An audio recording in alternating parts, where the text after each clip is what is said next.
Bapa yang Maha Kudus, saat ini kami datang kembali menghadap Bapa. Kami mau membawa korban syukur kami di dalam pujian penyembahan kepada Bapa di surga. Kuduskanlah kami ya Allah, layakkan kami di hadapan-Mu ya Bapa, agar penyembahan kami boleh sampai di takhta-Mu yang maha tinggi. Haleluya, kami mau menyembah. Mari katakan Bapa yang Maha Kudus. Bapa yang Maha Kudus, ini hamba-Mu, ini hamba-Mu. Mari katakan bersujud, bersujud, menyembah, menyembah di hadirat-Mu.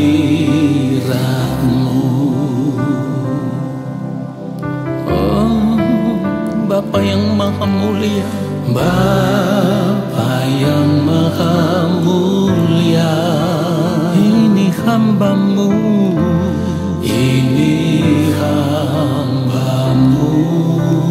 Katakan layakkan, layakkan hidupku, hidupku menyembah Bapa. Ku bawa korban syukur, ku bawa korban syukur di dalam penyembahan, di dalam penyembahanku. Kiranya kan menjadi, katakan penyembahan, penyembahan yang menyenangkan-Mu. Yes Lord, kami mau menyenangkan Bapa. Mari katakan Bapa yang maha mulia, Bapa yang maha mulia. Oh, ini hamba-Mu, ini hamba-Mu. Katakan kepada Bapa, layakkan, layakkan hidupku menyembah Bapa. Ku bawa korban syukur, ku bawa korban syukur, haleluya, di dalam penyembahanku. Kiranya kan menjadi penyembahan yang menyenangkan-Mu. Ku bawa korban syukur, korban syukur, yes Lord, di dalam penyembahanku. Kiranya kan menjadi penyembahan yang menyenangkan-Mu. Mari katakan sungguh-sungguh ku bawa korban syukur, ku bawa korban syukur, korban syukur di dalam penyembahanku. Kiranya kan menjadi penyembahan yang menyenangkan-Mu, penyembahan yang menyenangkan. Katakan penyembahan yang menyenangkan-Mu. Inilah korban syukur kami ya Allah. Kiranya itu boleh menyukakan dan menyenangkan hati-Mu. Haleluya.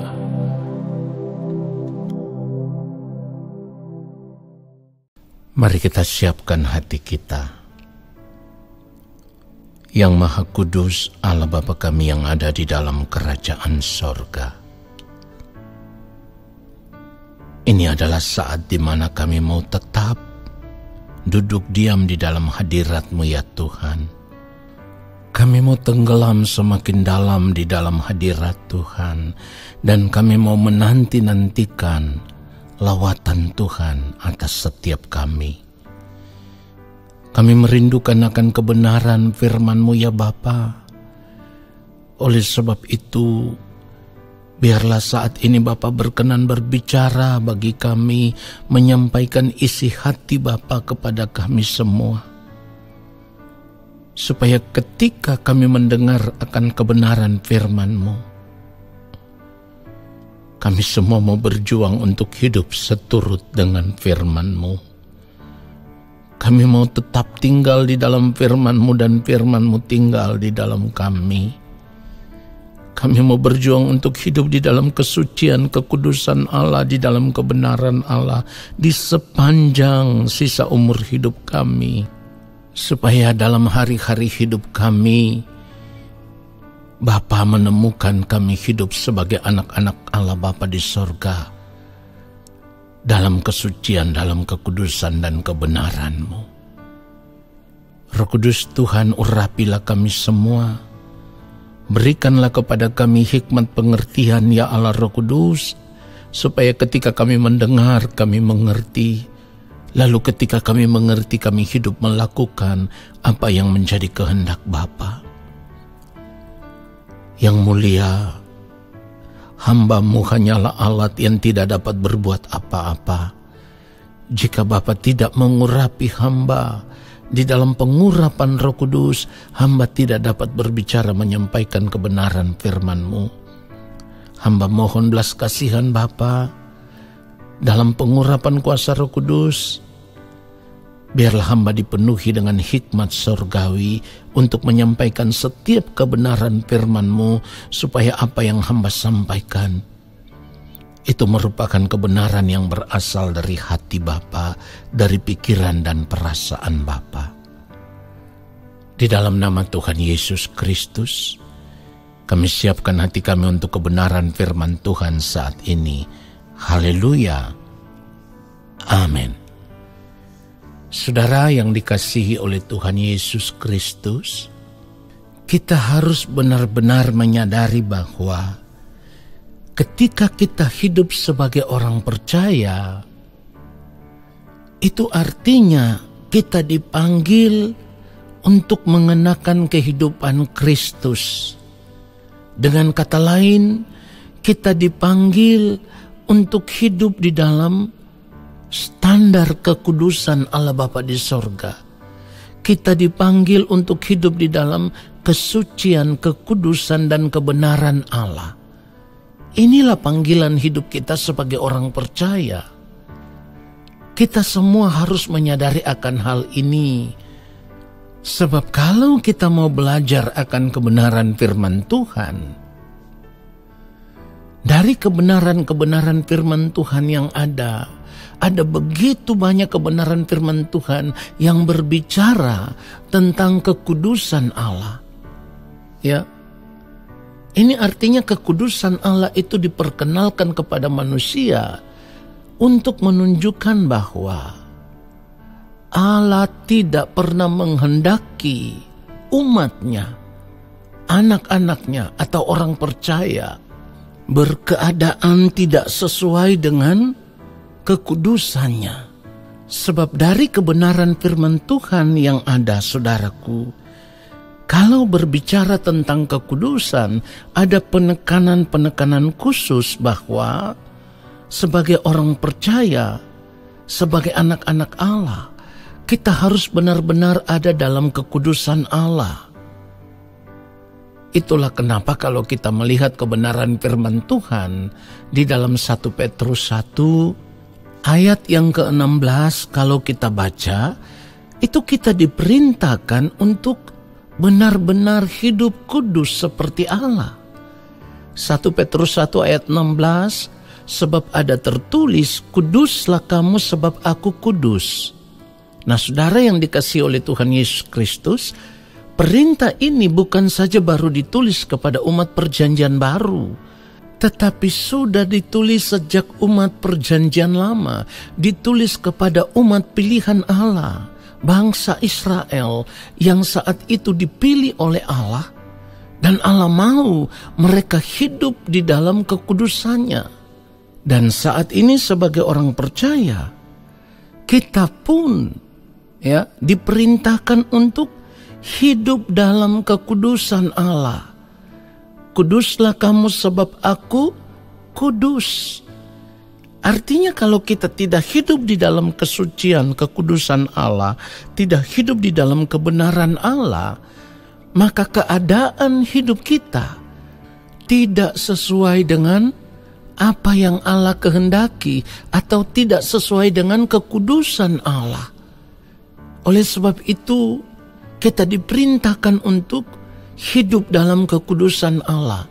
Persoalannya selama ini adalah kita masa bodoh dengan perintah ini. Sekalipun mungkin sudah berulang kali kita mendengarkan kebenaran firman Tuhan ini, sudah berulang kali kita mendengarkan khotbah atau renungan firman Tuhan seperti ini yang selalu mengajarkan kita untuk hidup dalam kesucian, kekudusan, dan kebenaran Allah. Tetapi pada kenyataannya tidak semua orang percaya yang mau mengambil keputusan untuk hidup sesuai dengan kebenaran firman Tuhan ini. Mari kita periksa diri kita masing-masing, saudaraku, sebab pada kenyataannya tidak banyak orang percaya yang mau sungguh-sungguh untuk berjuang hidup di dalam kesucian, kekudusan Allah. Jadi kalau kita menyadari keadaan hidup kita sebagai orang percaya dan sekarang kita berkata kita ada di dalam Kristus, maka sebenarnya kita dipanggil untuk mengenakan hidupnya Kristus, ya. Sebab firman Tuhan katakan di dalam 1 Yohanes pasal yang kedua, ayatnya yang ke-6 itu sangat jelas sekali. Kita diperintahkan untuk hidup seperti Kristus, ya. 1 Yohanes pasal yang kedua ayat yang ke-6, barang siapa mengatakan bahwa ia ada di dalam Dia, ia wajib hidup sama seperti Kristus telah hidup. Saudaraku, jadi kita harus melihat bahwa panggilan hidup kita sebagai orang percaya itu bukan untuk hal yang lain, tetapi hanya untuk satu hal ini. Hidup mengenakan kehidupan Kristus, hidup sama seperti Kristus telah hidup. Dan itu wajib, saudaraku, sekali lagi, itu wajib. Artinya, tidak boleh tidak. Tidak boleh tidak. Kita wajib mengenakan kehidupan Kristus. Artinya di dalam hari-hari hidup kita, di dalam setiap detik kehidupan yang Tuhan berikan kepada kita, kita wajib berjuang supaya tetap ada dalam kekudusan Allah, saudaraku. Pertanyaannya sekarang adalah, mengapa sampai saat ini sebagai orang percaya, kita belum benar-benar mau hidup sama seperti Kristus telah hidup, sekalipun ketika kita membaca kebenaran firman Tuhan, kita tahu bahwa firman Tuhan berkata kita wajib hidup sama seperti Kristus telah hidup. Tetapi pada kenyataannya, dalam perjalanan hidup kita, dari cara hidup kita, dari sikap, tingkah laku, gerak pikiran, perkataan, perbuatan kita, belum menunjukkan bahwa kita sudah hidup sama seperti Kristus telah hidup. Artinya kita belum menjadi serupa dengan Kristus. Padahal sebagai orang percaya, kita dipanggil supaya menjadi serupa dengan Kristus. Mengapa harus serupa dengan Kristus? Karena menjadi serupa dengan Kristus adalah kehidupan yang dikehendaki oleh Allah Bapa di sorga. Serupa dengan Kristus berarti juga serupa dengan Allah Bapa di sorga. Perhatikan itu, manusia pertama diciptakan oleh Allah menurut gambar dan rupa Allah. Tetapi karena dosa, manusia kehilangan kemuliaan Allah. Artinya gambar Allah itu menjadi rusak karena dosa. Tetapi di dalam Kristus, kita kembali diperdamaikan dengan Allah. Di dalam Kristus kita dibenarkan di hadapan Allah. Walaupun pada kenyataannya keadaan kita saat ini belum benar-benar seperti yang diinginkan oleh Allah. Itulah kenapa selama kita masih hidup di dunia ini, kita harus berjuang untuk terus mengalami pembaharuan. Manusia batinnya kita harus terus dibaharui dari sehari ke sehari, supaya semakin hari kehidupan kita terus berubah menjadi semakin serupa dengan Kristus. Perubahan diri yang semakin hari semakin menjadi serupa dengan Kristus, pada akhirnya akan membawa kita sampai pada saatnya kita bisa mencapai kesempurnaan hidup seperti yang dikehendaki oleh Allah Bapa di sorga. Karena Bapa mau kita menjadi anak-anak Bapa yang sempurna. Firman Tuhan katakan apa? Hendaklah kamu sempurna sama seperti Bapamu yang di sorga adalah sempurna. Ini panggilan kita sebagai orang percaya. Jadi kalau kita harus menjawab pertanyaan bahwa mengapa sampai saat ini kita belum benar-benar hidup sama seperti Kristus telah hidup. Saudaraku, hal itu terjadi karena sampai saat ini kita masih membiarkan diri kita terikat dengan kehidupan dunia ini. Artinya kita masih ingin untuk menikmati kesenangan-kesenangan hidup dunia. Itulah yang membuat sampai sekarang ini kita belum bisa atau kita belum mampu hidup sama seperti Kristus telah hidup. Kita belum bisa terlihat serupa dengan Kristus. Kita belum benar-benar ada hidup dalam kesucian dan kekudusan Allah. Belum hidup di dalam kebenaran Allah. Warna hidup kita masih serupa dengan dunia ini. Warna hidup kita masih warna hidup dunia ini, saudaraku. Padahal firman Tuhan katakan apa? Kita tidak boleh menjadi serupa dengan dunia ini. Kita harus berbeda dengan dunia ini, saudaraku. Roma 12 ayat yang kedua jelas mengatakan itu. Janganlah kamu menjadi serupa dengan dunia ini, tetapi berubahlah oleh pembaharuan budimu, sehingga kamu dapat membedakan manakah kehendak Allah, apa yang baik, yang berkenan kepada Allah, dan yang sempurna. Ini perintah, ini larangan. Kita tidak boleh serupa dengan dunia ini. Tetapi pada kenyataannya kita masih terlihat serupa dengan dunia ini. Di dalam perkataan, di dalam sikap, di dalam tingkah laku, di dalam perbuatan, di dalam setiap tindakan, bahkan di dalam seluruh aspek hidup kita. Kalau harus jujur, saudaraku, kita masih terlihat serupa dengan dunia ini. Kita belum berbeda dari dunia ini. Artinya kita belum menjadi sama dengan Kristus. Padahal panggilan kita supaya menjadi serupa dengan Kristus. Artinya panggilan kita untuk mengenakan hidup Kristus di dalam kehidupan kita. Jadi kalau kita masih hidup sama seperti dunia ini, ya, maka kita tidak akan pernah mengerti manakah yang menjadi kehendak Allah, apa yang baik, yang berkenan kepada Allah, dan yang sempurna. Kita tidak akan pernah bisa mengerti itu, saudaraku. Orang yang akan mengerti manakah yang menjadi kehendak Allah, apa yang baik, yang berkenan kepada Allah, dan yang sempurna, ketika ia benar-benar memilih untuk tidak hidup lagi sama seperti dunia ini. Jadi kalau kita melihat kebenaran firman Tuhan di dalam 2 Korintus pasal yang ke-6, 2 Korintus pasal yang ke-6, kita baca ayat 17 dan ayatnya yang ke-18. Firman Tuhan katakan begini, sebab itu keluarlah kamu dari antara mereka dan pisahkanlah dirimu dari mereka. Firman Tuhan, dan janganlah menjamah apa yang najis, maka aku akan menerima kamu. Ayat 18, dan aku akan menjadi bapamu dan kamu akan menjadi anak-anakku laki-laki dan anak-anakku perempuan. Demikianlah firman Tuhan yang Maha Kuasa. Saudara perhatikan itu. Kalau kita masih tetap hidup sama seperti dunia ini, Kalau kita masih terlihat serupa dengan dunia ini, itu berarti kita tidak akan bisa menjadi anak-anak Allah. Sebab firman Tuhan ini berkata dengan sangat jelas, kita harus keluar dari kehidupan dunia itu, saudaraku. Keluarlah kamu dari antara mereka. Dengan kata lain, sebenarnya firman Tuhan ini hendak berkata kepada kita, jangan lagi tinggal di dalam kegelapan dunia ini. Keluarlah dari kegelapan dunia ini dan masuklah pada kehidupan yang baru, kehidupan yang diterangi oleh terang kasih Tuhan, supaya kehidupan kita menjadi kehidupan yang bersinar, saudaraku. Firman Tuhan berkata dengan sangat jelas, pisahkanlah dirimu dari mereka. Firman Tuhan, dan janganlah menjamah apa yang najis, maka aku akan menerima kamu.